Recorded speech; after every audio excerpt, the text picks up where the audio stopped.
Pioneiros da ciência. Rússia, 7 de novembro de 1917, pelo calendário russo, 25 de outubro. Depois de um golpe de Estado em Petersburgo, hoje Leningrado, o partido bolchevista assume o poder. A ideologia do comunismo não permanece limitada à Rússia. Hoje, meio século mais tarde, 1/3 da população mundial está submetido a ela. No início, porém, esteve a teoria do marxismo. Lenin foi o primeiro que procurou concretizá-la radicalmente. O verdadeiro criador desta teoria, contudo, foi Karl Marx. Tal qual muitos antes dele, Marx queria eliminar as misérias sociais do mundo. De forma mais consequente que seus antecessores, elaborou uma teoria fundamentada. Karl Marx nasceu em Trier, uma pequena cidade no extremo oeste da Alemanha. Ele nasceu nesta casa no dia 5 de maio de 1818. Segundo o registro de nascimento, filho do advogado Heinrich Marx e sua esposa Henriette. Seus pais descendiam de famílias judias ortodoxas, mas seu pai abandonou o nome de família judeu Hirschl e adotou o de Marx, bem como passou para a crença evangélica. Karl Marx é, portanto, filho de uma família burguesa cuja vida estava voltada para o bem-estar e a propriedade.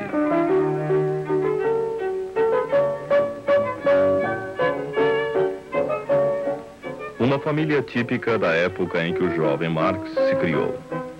O período Biedermeier, do idílio burguês. A vida espiritual é determinada pelo conceito da preservação do conquistado.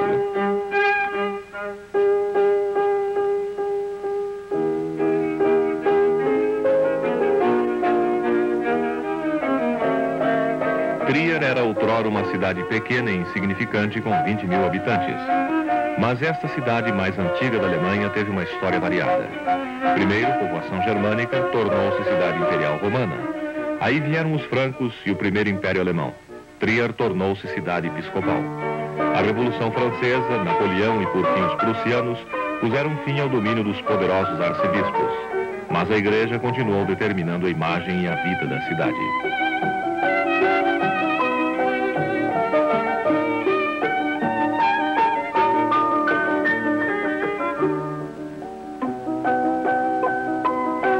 Karl Marx ainda não sabe disso tudo, mas os acontecimentos dos últimos 30 anos influenciarão decisivamente sua vida mais tarde.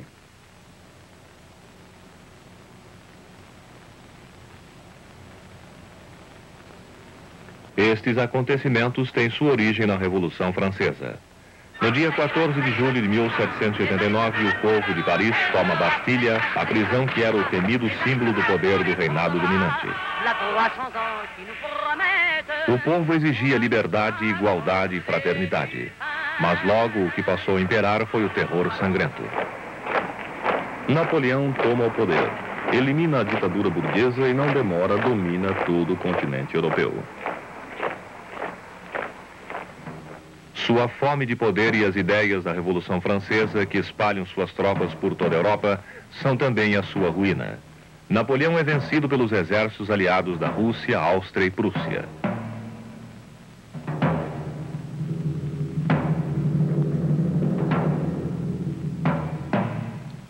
Os monarcas destas potências recompensam mal a fidelidade de seus súditos. Em 1815, reúnem-se na capital austríaca, Viena, na Sacra Aliança. Sua meta, seu poder ferido deve ser solidificado novamente. O chanceler austríaco Metternich é a força propulsora desse denominado Congresso de Viena.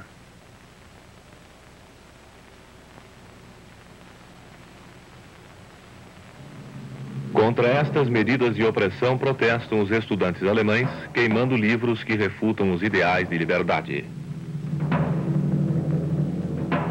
Isto ocorre no Wartburg, no lugar onde antes Martinho Lutero encontrou proteção contra a Igreja e o Estado.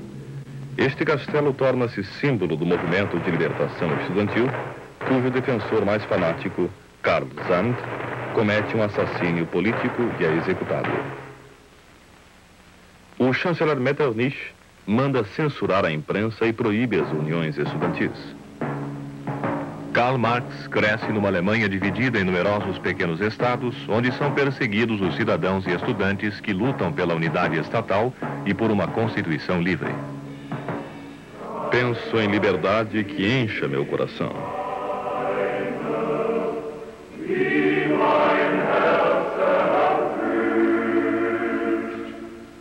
Com esse ideal, em maio de 1832, milhares protestaram no sul da Alemanha contra a opressão da liberdade da imprensa.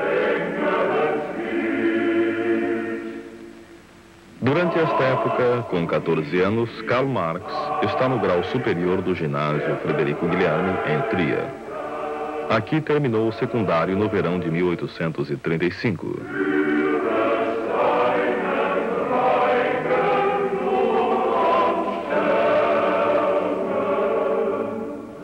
Com 17 anos, passa nos exames escritos e recebe seu diploma. Ainda nada sabe da sua vida posterior como teórico das revoluções. Consta do seu diploma: sempre bom comportamento frente aos superiores e os colegas. Sua composição no exame final revela o entusiasmo juvenil que já o dominava. O tema: considerações de um jovem na escolha de sua profissão. Se escolhemos a posição em que podemos fazer o máximo pela humanidade, então não gozamos qualquer alegria pobre, limitada, egoísta, e sim nossa felicidade pertence a milhões.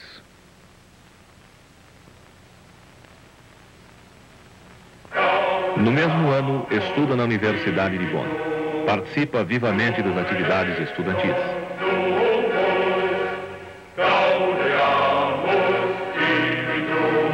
A quintessência desta canção estudantil latina: gozemos a vida enquanto somos jovens. Karl Marx participa de noitadas alegres, cervejadas, duela, faz dívidas e é preso por embriaguez e por perturbar o sono alheio.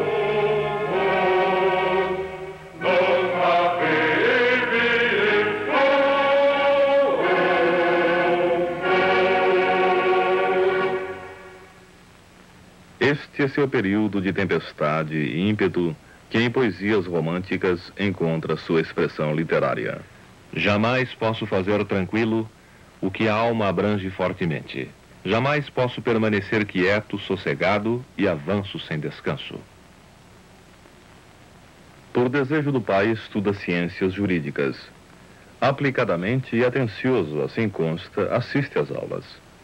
O boletim semestral denuncia seus verdadeiros interesses: mitologia grega, questões sobre Homero e história da arte moderna. Estuda com predileção. Entre seus professores encontram-se filósofos como August Wilhelm von Schlegel, famoso romântico da história da literatura alemã. Depois de 2 semestres, termina seus estudos na Universidade de Bonn. Aqui o seu certificado. Em Bonn, foi estudante entre obrigação e pendor, entre jurisprudência e filosofia.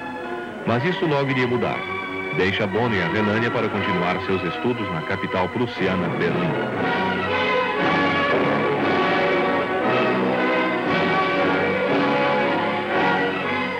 A Universidade de Berlim era outrora famosa como ponto central de toda a formação intelectual da Alemanha.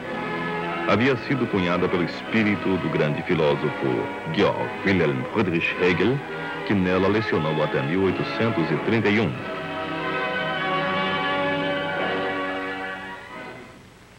Hegel reunira uma vez mais o mundo intelectual clássico romântico, isto é, todos os campos do conhecimento de então, num amplo sistema filosófico. Mas ainda, ele apontou os limites deste mundo intelectual. Hegel provou que este pensamento não podia mais ser colocado em consonância com a situação social e histórica entre mentes mudada.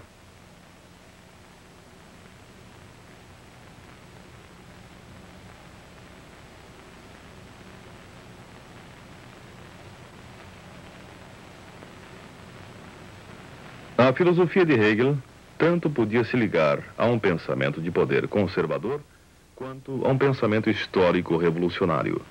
Um modo de pensar que nos anos posteriores levaria ao socialismo de Karl Marx e de Friedrich Engels. No outono de 1836, 5 anos após a morte de Hegel, Karl Marx inicia o seu estudo na Universidade de Berlim. O encontro com a obra do grande filósofo é uma reviravolta em seu destino. Ocupa-se cada vez mais com a filosofia.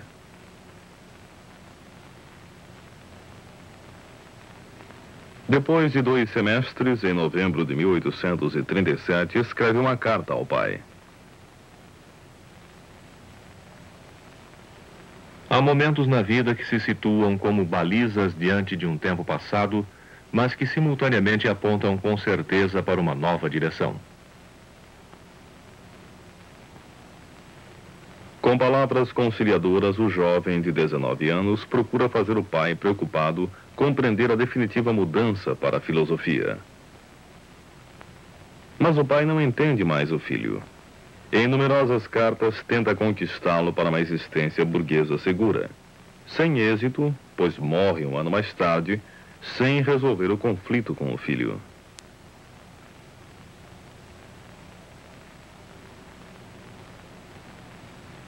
Nesta época, Marx ingressa num círculo de discípulos de Hegel, liberais de esquerda, no chamado Doctor Club. Seus membros aferem, sobretudo, a teologia e a política pelos métodos de pensamento hegelianos. Dos mais ativos desse grupo, Arnold Ruge e Friedrich Köppen. Embora seja bem mais jovem do que eles, Karl Marx desfruta logo de elevado prestígio no Doctor Club. Chama-o até mesmo de o maior filósofo vivo que reúne em si todos os grandes intelectos dos últimos 100 anos.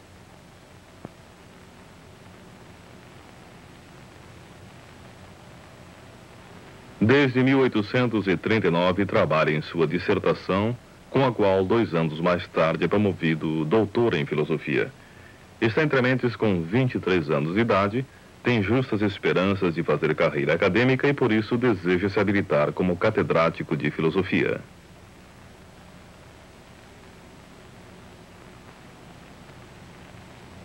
Bruno Bauer, um amigo e professor particular em Bonn, quer auxiliá-lo. Eles se conheceram no Doctor Club em Berlim. O livro mais conhecido de Bauer é uma crítica aniquiladora a textos bíblicos. Mas os eventos do ano de 1841 destroem todos os planos. Frederico Guilherme IV, há um ano rei da Prússia, rompe com a política cultural liberal de até então. Os seguidores liberais de esquerda, de Hegel, entre eles Bauer, perdem as suas cátedras. Karl Marx é forçado a buscar um novo círculo de ação. Em Colônia, torna-se redator de um influente jornal liberal radical. É a Gazeta Renana. Aqui, pela primeira vez, age politicamente em público. Empenha-se energicamente pela restituição da liberdade de imprensa na Prússia. Pela primeira vez, toma conhecimento dos problemas sociais e econômicos do seu ambiente. E pela primeira vez, se vê confrontado com o comunismo. É acusado de publicar um artigo comunista. As ideias comunistas, entretanto, ainda lhe parecem demasiadamente difusas para poderem ser eficazes. Citação. A exposição teórica das ideias comunistas constitui o verdadeiro perigo.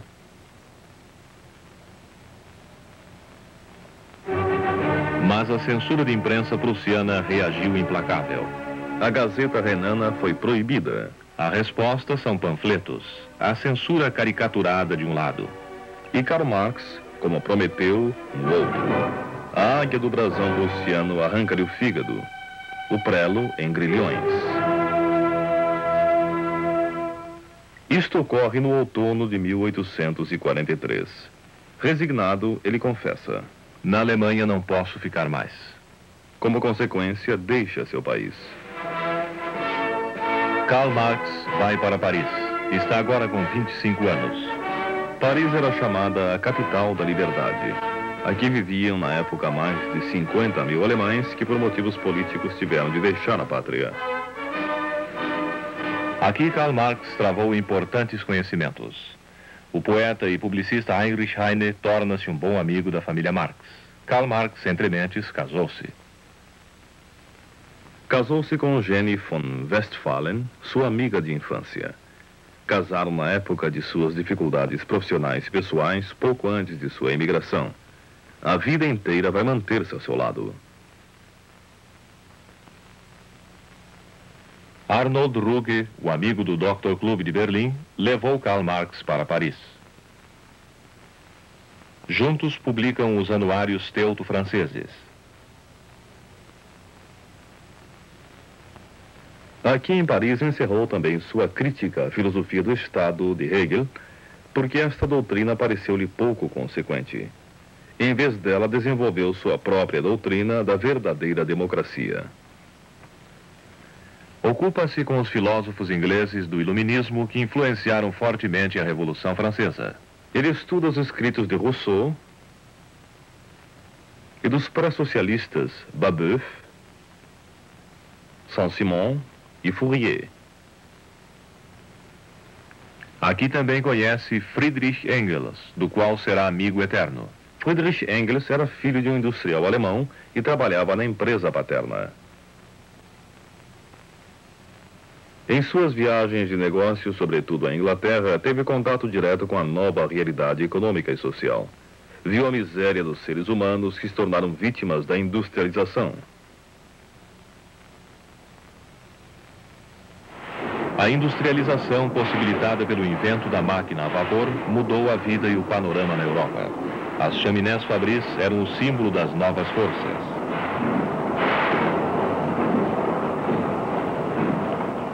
Com as máquinas a vapor surgiram também os primeiros trens, mais rápidos e possantes do que todos os meios de transporte até então conhecidos.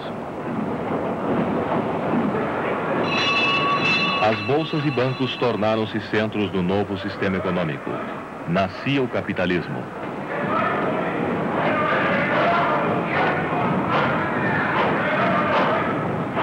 O capitalista evidenciou-se como a figura dominante da sociedade. Com a ajuda das ações, logo conquistou também influência política. Ele se via como um pequeno rei. As fábricas externamente pareciam palácios e seus poderosos muros pareciam muralhas de castelos. Mas atrás das paredes escondia-se uma outra realidade. Crianças e jovens trabalhavam em média até 80 horas por semana. Crianças de 7 anos já trabalhavam de mineiro e de operário de fábrica.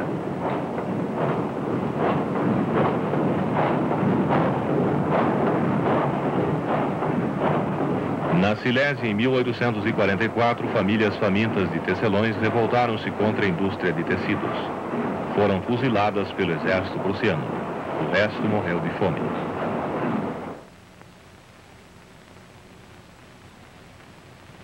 Marx soube disso tudo apenas através de Engels. No Vorwärts, Avante, um jornal alemão em Paris, Marx escreve sobre a situação social na Alemanha. Sua crítica leva o governo prussiano a conseguir do governo francês a sua expulsão da França. Em fevereiro de 1845, Karl Marx tem de deixar Paris.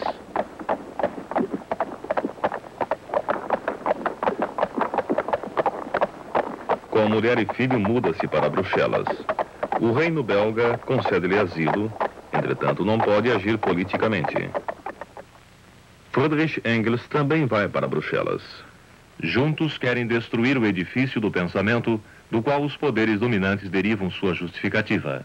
Já em Paris, tinham escrito a Sagrada Família uma crítica à filosofia alemã, inclusive seu professor, o filósofo Ludwig Feuerbach.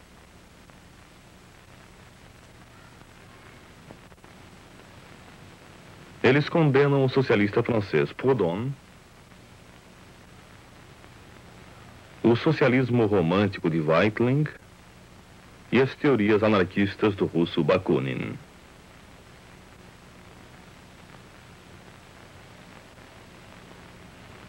No Manifesto do Partido Comunista, publicado em fevereiro de 1848, resumiram as teses mais importantes da sua teoria. A frase núcleo reza: a história de toda a sociedade até aqui é a história da luta de classes.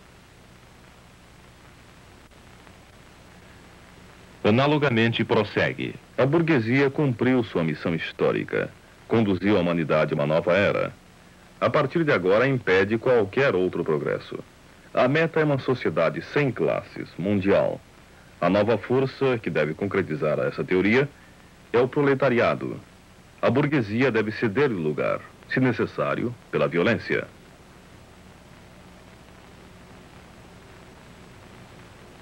A exortação à Revolução Proletária Mundial.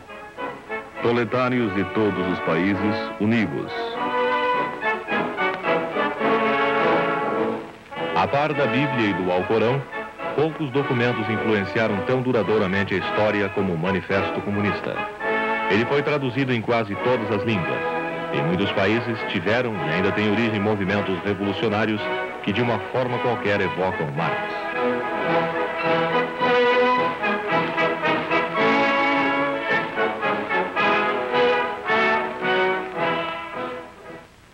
Logo após a publicação em fevereiro de 1848, Karl Marx é preso em Bruxelas por causa de agitação política. Entre mentes estourou em Paris a chamada Revolução de Fevereiro. Os desprivilegiados se levantaram contra a criação de novos privilégios para a nobreza e contra o capitalismo. Um mês mais tarde ocorreram revoltas em Berlim e Viena. Marx e Engels voltam do exílio à colônia que pertencia à Prússia, o mais poderoso Estado alemão. A nova Gazeta Renana, órgão da democracia, torna-se seu porta-voz.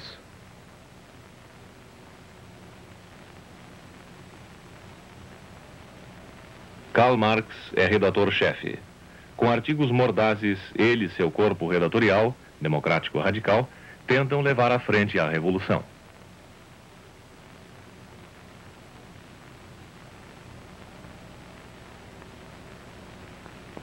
Karl Marx quer influenciar os acontecimentos no seu sentido.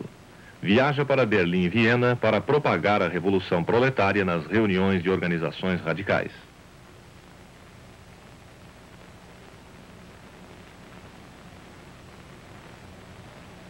Em novembro de 1848, o rei dissolve a Assembleia Nacional Prussiana em exercício desde a Revolução. Karl Marx responde a este golpe de Estado de cima, concitando ao não pagamento de impostos. A censura prussiana intervém novamente contra ele. É levado a julgamento por incitar a rebelião. A sentença: absolvido. Mas ele não pode mais conter os acontecimentos. Na Prússia, os militares recebem ordem para sufocar a revolução. A Assembleia Nacional na Igreja de São Paulo. Com isto foram destruídos os mais de um ano de empenhos da Assembleia Nacional de Frankfurt, o Parlamento Constitucional da Revolução Alemã. Seus membros, entre os quais conhecidos políticos e eruditos, tentaram inutilmente unir no Império o território de língua alemã, dividido em Prússia, Áustria e muitos pequenos estados, e dar-lhe uma Constituição liberal.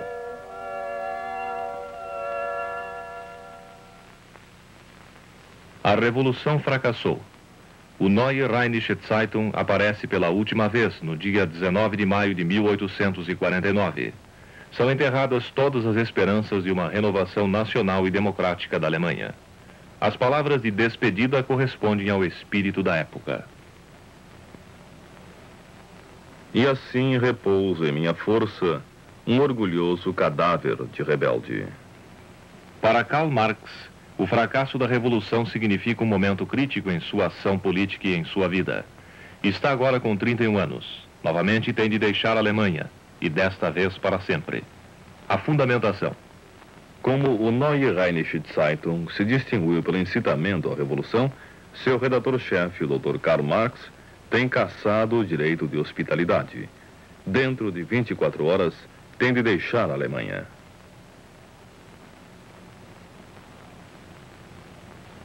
Após curta estada em Paris, em agosto de 1849, Karl Marx vai para a Inglaterra. A Inglaterra era então a maior potência econômica do mundo. Depois do fracasso da Revolução de 1848, Londres tornou-se receptáculo dos emigrantes europeus.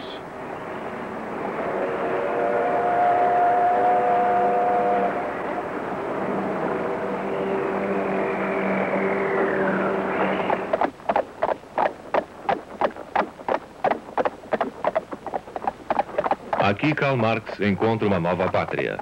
Os primeiros anos são duros. Está politicamente isolado e vive retirado em condições mínimas. 3 dos seus 6 filhos morrem. É salvo da maior miséria econômica por Friedrich Engels, que desde 1850 mora em Manchester, como coproprietário de uma firma lucrativa.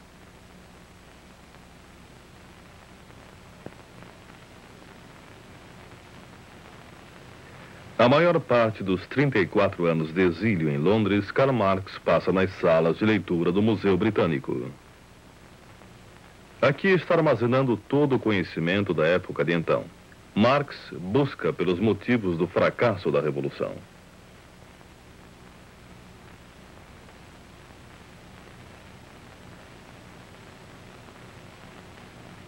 Após amplos estudos econômicos, começa a trabalhar em sua principal obra científica, O Capital.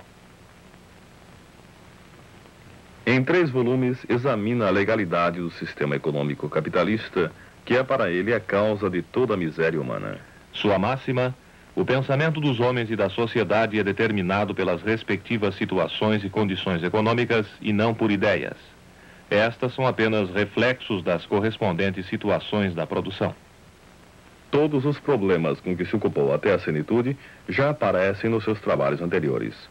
O significado desses chamados escritos do jovem Marx apenas hoje são avaliados com correção.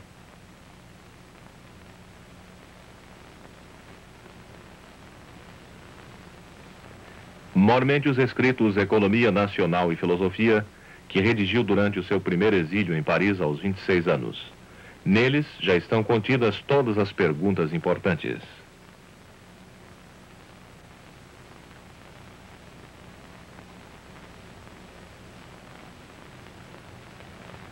Uma crescente solidão assola-o em seus últimos anos de vida. A morte de sua esposa ruiu suas forças a olhos vistos.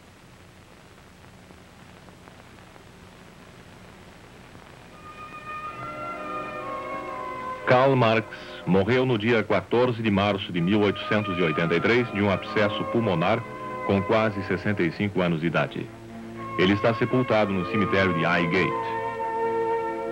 Ainda depois de sua morte, influenciou a história. Para a Revolução Proletária na Rússia, criou o pressuposto teórico, mas a Revolução Mundial que esperava não ocorreu. Pelo contrário, hoje, 90 anos depois de sua morte, os sistemas comunista e capitalista procuram um caminho para a coexistência pacífica.